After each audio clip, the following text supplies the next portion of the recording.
4, 3, 2, 1. Broadcasting live from the Newsmax studio in New York City. A fusion of politics, commentary, entertainment, and sports. Steve and his team bring you the latest news and opinion now. Here is Steve Malzberg. It's a hell of a pinpoint operation. It's a hell of a pinpoint operation. Right. It's escalating significantly, and it just underscores the need for ceasefire. We've got to get over there. Yep. Thank you, John. I think, John, we ought to go tonight. I think it's crazy to be sitting around. All right. Then he was asked about those comments, and he just basically blasted Hamas. But that was John Kerry when he didn't know the camera was on, mocking Israel's pinpoint operation. Yeah, that I think shows the true feelings of too many people in this administration. All right, folks, that was Peter King commenting on John Kerry's open mic moment. Joining us now, as promised, former senator from the state of Pennsylvania, former presidential candidate on the Republican side, and also CEO of EcoLight Studios, Senator Rick Santorum. Hello, sir. Hello there, Mr. Malzberg. Good to be back with you. Always great to talk to you. Okay, so why don't we start with that, Peter King making some news yesterday by saying that that open mic moment shows exactly what too many people in this administration actually think. And Caroline Glick today said it shows that nobody invited Kerry. He said, we got to go there. We've waited long enough. So he wasn't even invited. He just forced himself upon the Egyptians today. Well, that's been sort of typical of this secretary and this administration, sort of forcing themselves as a player in the Arab-Israeli conflict, and I don't think welcomed by the Israelis at all. I mean, they continually put the Israelis in a position where they have to bend, they have to make concessions, and as Hamas continues to fire rockets, we call for calm. If the Israelis respond, but as long as Hamas is firing rockets, there's no issue. It's only when the Israelis respond that we call for any kind of cessation of violence. So it is clear that the administration sees Israel as the problem, and that they need to inject themselves into this situation to continue to pressure Israel to do things to alleviate what they see as the problem with Israel. Yeah, absolutely. And you know what I've been saying all along, I picked up on this also in that open mic moment afterward. Kerry said that we need a ceasefire. He said this on the air to Chris Wallace. And once we have a ceasefire, we could address everyone's concerns. He said it again today in Egypt, insinuating that, if Hamas agrees to a ceasefire, we'll all sit down and talk about what their concerns are. I mean, what kind of nonsense is that? Well, yeah, you don't reward bad behavior. And that's what John Kerry is talking about doing. What the folks in Gaza, Hamas in Gaza, has been doing is been terrorizing Israel now for years, since the Gaza Strip was handed to the Palestinians, and the Palestinians in the Gaza Strip made a bad call. They sided with the terrorists, and now they're paying the consequences of that. And this is an opportunity, in my mind, for the Palestinian Authority to step up and say, we should be fighting this battle. We should be in Gaza right now, trying to take back the Gaza Strip for civilized government.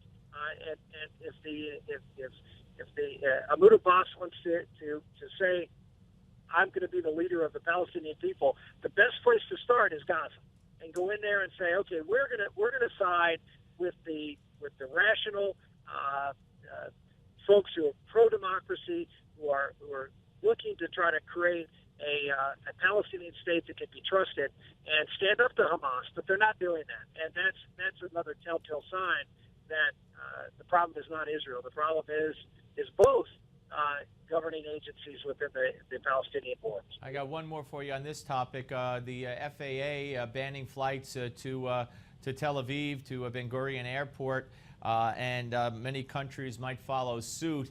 And there were some within Israel and others who are saying this is huge, maybe the biggest win Hamas has ever had. Do you think that this is something that should be done or not? I don't, obviously, given what happened in Ukraine, you have to be concerned about that. But I don't see any evidence that the Palestinians or Hamas have the wherewithal to take down a jetliner, and the security of the Iron Dome has been proven to be pretty effective. Number one, against Scud missiles, and number two, if the Israelis are comfortable flying airliners all around Israel, which they are, then I would feel fairly confident that they have the security in hand to protect Americans as well as other international flights. Yeah. So this believe me, Hamas must be celebrating this, I would imagine. Correct? Of course. I mean, this is another. Again, I can't imagine that this is something that we talked to the Israelis about, and the Israelis said, look, we don't feel comfortable that we can provide security for your international flights, and therefore we'll be comfortable with this. I'm sure they aren't. I'm sure they believe they have the security in hand to protect domestic and international commercial airline flights. And that this is simply a slap in the face of the Israelis, and as you mentioned, a win for Hamas. Yeah. All right. Let's move on to Ukraine, Senator. The president. What struck me was when he made his remarks the other day, called this mainly a European issue. Was that a message? Was that purposeful? Was there intent in that? Do you believe? The president. This is more of the leading from behind. I mean, this is an act of war. This is a horrible. It's not a tragic. This is an intentional shooting down of a commercial airliner, and to suggest that the Russians, who were clearly complicit in the sense that they provided this weaponry and promoted these rebels and their ability to be able to use these weapons.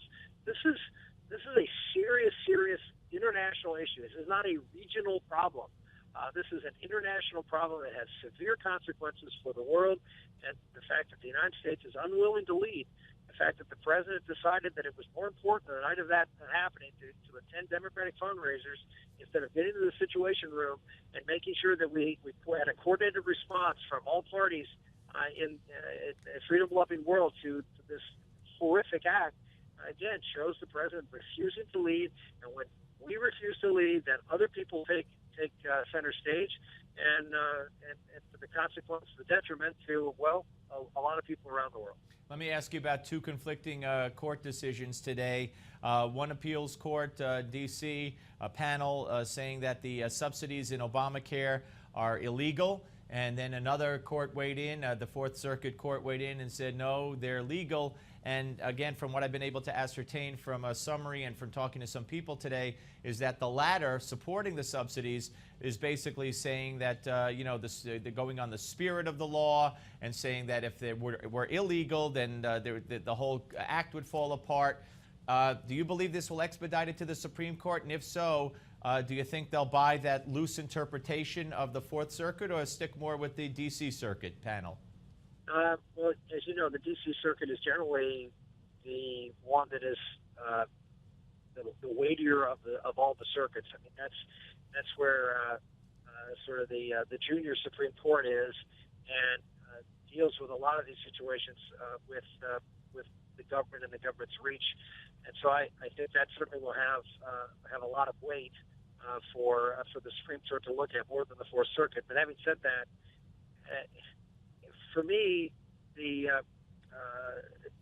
court is there to interpret the law, not to catch the spirit of what the law was intended to do. If the law, as written, doesn't do what it's supposed to do, then the Congress needs to go back and change the law. And so the court's job is to look at the law, look at a plain meaning of what was said in that law and what was intended in that law, and decide accordingly, and not try to include things that the Congress would have meant to had they known this was going to happen. That's just not the court's job. That's the Congress to go back and fix it. You guys doing a Hobby Lobby movie at EcoLight? In fact, we are. We have a movie coming out in September called One Generation Away, based on the Reagan quote, which he said, freedom is always only one generation away from extinction.